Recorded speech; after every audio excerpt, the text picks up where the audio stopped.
BBC বাংলার সান্ধ্য অধিবেশন প্রবাহতে আপনাদের স্বাগত। আজ আপনাদের সাথে লন্ডন স্টুডিও থেকে আছি মানসী বড়ুয়া। বাংলাদেশের সর্বশেষ গুরুত্বপূর্ণ আপডেট সংবাদে আপনাকে স্বাগত। শুরুতেই সংবাদ শিরোনাম, পরে বিস্তারিত। প্রথমেই জানাবো, ফেব্রুয়ারিতে পিআরের নির্বাচন দিতেই হবে বললেন নুরুল ইসলাম বুলবুল। ফেব্রুয়ারিতেই পিআর পদ্ধতিতে জাতীয় নির্বাচন দেওয়ার দাবি জানিয়েছে বাংলাদেশ। জামাত ইসলামের কেন্দ্রীয় নির্বাহী পরিষদ সদস্য ও ঢাকা মহানগর দক্ষিণের আমির মোহাম্মদ নুরুল ইসলাম বুলবুল আর জামাত ইসলাম ঘোষিত গণসংযোগ পক্ষের দাওয়াতি অভিযানপূর্বক মতিঝিলে অনুষ্ঠিত পথসভায় প্রধান অতিথির বক্তব্যে তিনি এসব কথা বলেন। এরপর জানাবো, রোববার নিউ ইয়র্ক যাচ্ছেন প্রধান উপদেষ্টা। অন্তর্বর্তীকালীন সরকারের প্রধান উপদেষ্টা যুক্তরাষ্ট্র সফরে যাচ্ছেন রোববার। তার সঙ্গে বিভিন্ন রাজনৈতিক দলের 4 জন নেতাও যুক্তরাষ্ট্রে যাচ্ছেন। এর মধ্যে বিএনপির 2 জন, জামাত ইসলামের 1 জন এবং জাতীয় নাগরিক পার্টি এনসিপির 1 জন নেতা রয়েছেন। এদিকে জাতীয় কনফারেন্সে বক্তারা বললেন, দেশবিরোধী চক্রান্ত ঐক্যবদ্ধভাবে রুখে দিতে হবে। শাইখুল হাদিস পরিষদ আয়োজিত জাতীয় কনফারেন্সে বক্তারা বলেছেন, বিভাজনের রাজনীতি এবং দেশবিরোধী চক্রান্ত ঐক্যবদ্ধভাবে রুখে দিতে হবে। দেশের মুসলিম সমাজকে যারা বিভক্ত করছে তাদের বিরুদ্ধে ঐক্যবদ্ধ থাকতে হবে। এবারে জানাবো, জনগণের একটি সরকার প্রতিষ্ঠা করতেই হবে বললেন তারেক রহমান। বিএনপির ভারপ্রাপ্ত চেয়ারম্যান তারেক রহমান বলেছেন, বর্তমানে অন্তর্বর্তীকালীন সরকার দেশ পরিচালনা করছে। ওই সরকার কিছু সংস্কারের প্রস্তাবনা দিয়েছে। এই প্রস্তাবনাগুলো 95% বিএনপি 2.5 বছর আগে দেশের মানুষের সামনে উপস্থাপন করেছে।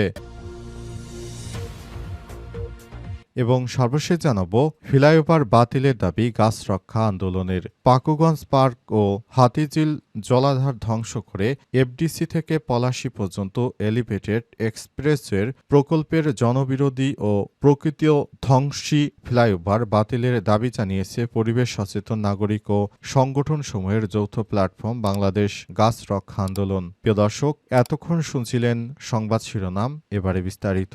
তবে তার আগে বন্ধুরা, অনুরোধ থাকবে এই সংবাদটিতে একটি লাইক দিন। এই চ্যানেলে আপনি নতুন হয়ে থাকলে আমাদের সংবাদটি দেখতে দেখতে চ্যানেলটি সাবস্ক্রাইব করে রাখুন। কমেন্ট করে বন্ধুরা আপনার মূল্যবান মতামত জানিয়ে দিন আপনি বিশ্বের কোন দেশ থেকে বা বাংলাদেশের কোন স্থান থেকে আমাদের সংবাদটি দেখছেন এবং শুনছেন। আর বন্ধুরা, এই সংবাদটি আপনার সোশ্যাল মিডিয়া ফেসবুকে শেয়ার করে বন্ধুদেরও দেখার সুযোগ করে দিন। এবারে বিস্তারিত। ফেব্রুয়ারিতেই পিআরের নির্বাচন দিতে হবে বললেন নুরুল ইসলাম। ফেব্রুয়ারিতে পিআর পদ্ধতিতেই জাতীয় নির্বাচন দেওয়ার দাবি জানিয়েছে বাংলাদেশ জামাত ইসলামের কেন্দ্র নির্বাহী পরিষদ সদস্য ঢাকা মহানগর দক্ষিণের আমির মোহাম্মদ নুরুল ইসলাম বুলবুল। তিনি বলেছেন, আগামী নির্বাচনে সবাইকে পিআর পদ্ধতি দেওয়ার জন্য সরকারের প্রতি আহ্বান জানায়। কারণ 53 বছর ধরে দেশে শুধু নির্বাচন হয়েছে, কখনোই জনগণের ম্যান্ডেট নিয়ে কোনো সরকার কাজ করেনি। নতুন সরকার হবে জনগণের ভোটে নির্বাচিত সরকার, যারা কোনরূপ ষড়যন্ত্র করতে পারবে না। জনগণের কল্যাণে তাদের কাজ করতে হবে। এই সরকার গঠন করতে আমাদেরকে অবশ্যই পিআর পদ্ধতিতে নির্বাচন দিতে হবে। পিআর পদ্ধতি ছাড়া আর কোনো বিকল্প হতে পারে না। পিআর পদ্ধতির মাধ্যমে মানুষের মুক্তি মিলবে।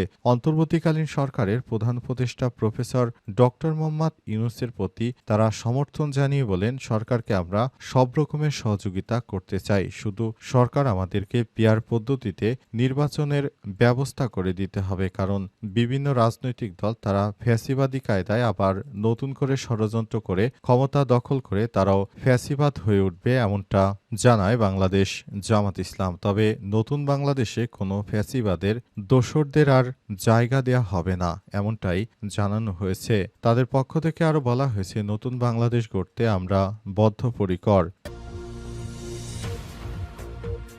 রোববার নিউ ইয়র্কে যাচ্ছেন প্রধান উপদেষ্টা। অন্তর্বর্তীকালীন সরকারের প্রধান উপদেষ্টা প্রফেসর ডক্টর মোহাম্মদ ইউনূস জাতিসংঘ সাধারণ পরিষদের ৮০তম অধিবেশনে যোগ দিতে রোববার দিবাগত রাতে যুক্তরাষ্ট্রের নিউ ইয়র্কের উদ্দেশ্যে ঢাকা ত্যাগ করবেন। সফরসূচি অনুযায়ী তিনি ২২শে সেপ্টেম্বর নিউ ইয়র্কে পৌঁছাবেন এবং ২৬শে সেপ্টেম্বর সাধারণ পরিষদ অধিবেশনে ভাষণ দেবেন। প্রধান উপদেষ্টা ২ অক্টোবর দেশে ফেরার কথা রয়েছে। প্রধান উপদেষ্টার সিনিয়র সহকারী প্রেস সচিব ফয়েজ আহমেদ বাসু তুস্কে তথ্য নিশ্চিত করেন। সফরে প্রধান উপদেষ্টার সঙ্গে ৪ জন রাজনৈতিক নেতা থাকছেন। বিএনপির মহাসচিব মির্জা ফখরুল ইসলাম আলমগীর, জামাত ইসলামের নায়েবে আমির সৈয়দ আবদুল্লাহ মোহাম্মদ তাহির, জাতীয় নাগরিক পার্টি এনসিপির সদস্য সচিব আক্তার হোসেন, বিএনপির ভারপ্রাপ্ত চেয়ারম্যান তারেক রহমানের পররাষ্ট্র বিষয়ক উপদেষ্টা হুমায়ুন কবির। এর আগে পররাষ্ট্র উপদেষ্টা মোহাম্মদ তৌহিদ হোসেন সাংবাদিকদের জানিয়েছিলেন, প্রধান উপদেষ্টা বিগত ১ বছরে দেশে সংগঠিত সংস্কার এবং আসন্ন জাতীয় নির্বাচনের মাধ্যমে একটি সত্যিকারের গণতান্ত্রিক রাষ্ট্র ব্যবস্থা প্রতিষ্ঠার অঙ্গীকার বিশ্ব নেতাদের সামনে তুলে ধরবেন। এছাড়াও আগামী তিনি ৩০শে সেপ্টেম্বর জাতিসংঘের সাধারণ পরিষদে সভাপতিত্ব করবেন high level conference of the situation of Rohingya Muslim and other minority in Myanmar শীর্ষক এক উচ্চ পর্যায়ের সভায়ও অংশগ্রহণ করবেন এই নেতা। জাতীয় কনফারেন্সে বক্তারা বলেন, দেশবিরোধী চক্রান্ত ঐক্যবদ্ধভাবে রুখে দিতে হবে। শাইখুল হাদিস পরিষদ আয়োজিত আজ জাতীয় কনফারেন্সে বক্তারা জানিয়েছেন, আগামীর নির্বাচনে নতুন করে আর কেউ যেন ফ্যাসিবাদী না হতে পারে, সেজন্য সবাইকে ঐক্যবদ্ধভাবে এই ফ্যাসিবাদ বিরোধী আন্দোলনে সক্রিয় ভূমিকা পালন করতে হবে।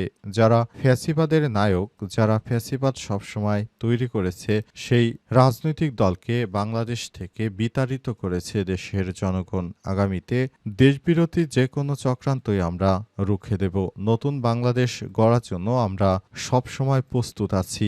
অন্তর্বর্তীকালীন সরকার আমাদের যে নির্দেশনা দেবেন সেই অনুযায়ী আমরা নতুন বাংলাদেশ গড়ার জন্য সেই সময় আমরা নির্বাচন করতে প্রস্তুত। তবে আমাদের একটাই সত্য, পিআর পদ্ধতিতে নির্বাচন। কারণ পিআর পদ্ধতি বা এই প্রক্রিয়ার মাধ্যমে নির্বাচন হলে সবার ভোটই মূলত কার্যকর হয়, কারো ভোটই নষ্ট হয় না। সবার প্রতিনিধিত্ব সংসদে যেতে পারে এবং সে অনুযায়ী সবাই রাষ্ট্র পরিচালনা করতে পারে। তাই সবাইকে বলবো, আপনারা পিআর পদ্ধতির পক্ষে রাজপথে নেমে নতুন বাংলাদেশ গড়ার জন্য সহায়তা করুন। পিআর পদ্ধতির মাধ্যমে নতুন বাংলাদেশ গড়ার জন্য আমরা বদ্ধপরিকর। নতুন বাংলাদেশ গড়তে আমরা সব সময় কাজ করে যাচ্ছি। জনগণের রায়ে একটি সরকার প্রতিষ্ঠা করতেই হবে বললেন তারেক রহমান। বিএনপির ভারপ্রাপ্ত চেয়ারম্যান তারেক রহমান বলেছেন, বর্তমান অন্তর্বর্তীকালীন সরকার দেশ পরিচালনা করছে। এই সরকার কিছু সংস্কারের প্রস্তাবনা দিয়েছে। এই প্রস্তাবনাগুলো ৯৫% বিএনপি ২.৫ বছর আগে দেশের মানুষের সামনে উপস্থাপন করেছে। বাংলাদেশের বিভিন্ন রাজনৈতিক দল তাদের মতামত দিয়েছে, বিএনপিও মতামত দিয়েছে।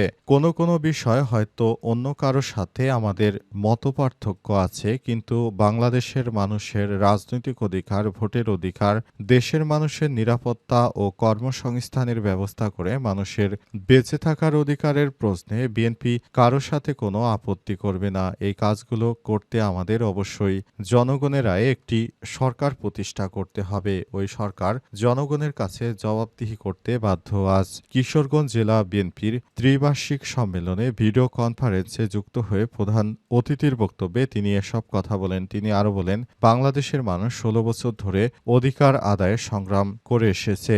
গণতন্ত্রে বিশ্বাসী রাজনৈতিক দলগুলো দেশের মানুষকে ঐক্যবদ্ধ করে স্বৈরাচারের বিরুদ্ধে আন্দোলন করেছে। মানুষ সংগ্রাম করেছে নিজের রাজনৈতিক অধিকার ফিরে পাওয়ার জন্য। তারেক রহমান আরো বলেন, সন্তানদের শিক্ষার ব্যবস্থা গড়ে তোলার জন্য যা করার প্রয়োজন, নারীদের অধিকার প্রতিষ্ঠা এবং স্বাবলম্বী করার জন্য যা প্রয়োজন, দেশের কিশোর যুবক যাদের এই মুহূর্তে কর্মসংস্থান নেই, সেটি হোক দেশের জন্য। তারেক রহমান সেইভাবে আগামীর নতুন বাংলাদেশ গড়তে বদ্ধপরিকর। সে অনুযায়ী তিনি নেতৃত্ববৃন্দদের নিয়ে কাজ করছেন বলে জানান বিএনপির ভারপ্রাপ্ত চেয়ারম্যান তারেক রহমান।